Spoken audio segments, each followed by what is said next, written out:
গেলে আমার গুনাহগার উম্মতের জিম্মাদার কে হবে? এই কথাটা মহান আল্লাহ পাকের দরবারে তুমি জিজ্ঞেস করো। সঙ্গে সঙ্গে ফরমানে ইলাহি আমার আল্লাহ পাক হযরতে জিবরাইলকে বললেন, না জিবরাইল, ও সাবধানের জনগণ, শুনে রাখো আমার দয়াল নবী কেমন নবী, আমরা কেমন নবীর উম্মত, আমরা কেমন নবীর উম্মত রে বন্ধু, শুনে রাখো আল্লাহ পাক কেমন একজন দরদী নবীর উম্মত আমাদেরকে বানিয়েছেন।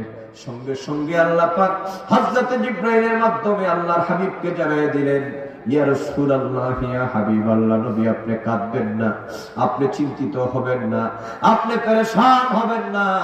যে উম্মতের জিম্মাদারিত্বের জন্য আমি আল্লাহ পাক আপনি বন্ধু নবীকে আমি এই বিশ্ব জগতের মধ্যে পাঠিয়ে দিলাম গো নবী আমার, আমি আল্লাহ পাক আপনাকে দাওয়াত দিয়ে আমার মেহমান বানাবো, আর আপনার উম্মতেরা জিম্মাদারিত্ব শূন্য থাকবে সেটা তো হতে পারে না গো দয়াল নবী আমার।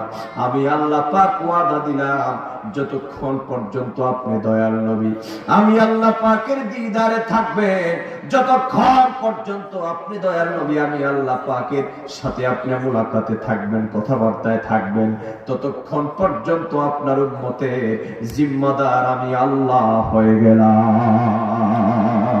আল্লাহু আকবার, আল্লাহু আকবার। ওগো হাবিব, আপনি চিন্তা করবেন না, যতক্ষণ পর্যন্ত আপনি আমার কাছে থাকবেন আপনার গুনাহগার উম্মতের জিম্মাদার আমি আল্লাহ হয়ে গেলাম।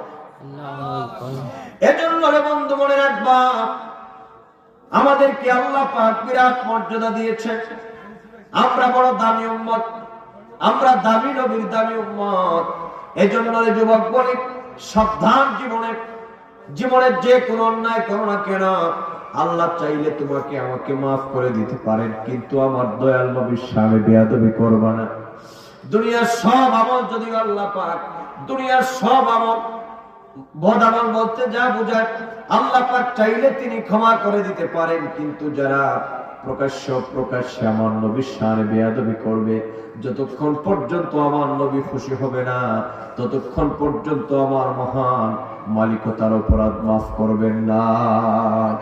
এজন্য আমার ভাইরা, জীবনে যেই কোনো দল করে, যেই কোনো মতাদর্শের হন, এই কথাটা আপনাদের কাছে অনুরোধ থাকবে, একবার চিন্তা করেন, যেই নবী আল্লাহ পাকের দিদারে যাওয়ার প্রস্তুতি মুহূর্ত আমাদেরকে ভুলেন নাই, যেই নবীজি মেরাজে যাওয়ার পক্ষে আমাদের কথা ইয়াদ থেকে দূরে সরান নাই, যুবকরে একবার জবাব দাও, ওই নবীজিকেও আমরা নিজের জানের চাইতে দুনিয়ার সবকিছুর চাইতে বেশি ভালোবাসার দরকার আছে না নাই? দাদা হাত তুলে বলো, আছে না নাই? বলেন ইয়া রাসূলুল্লাহ, বলেন ইয়া হাবিবাল্লাহ।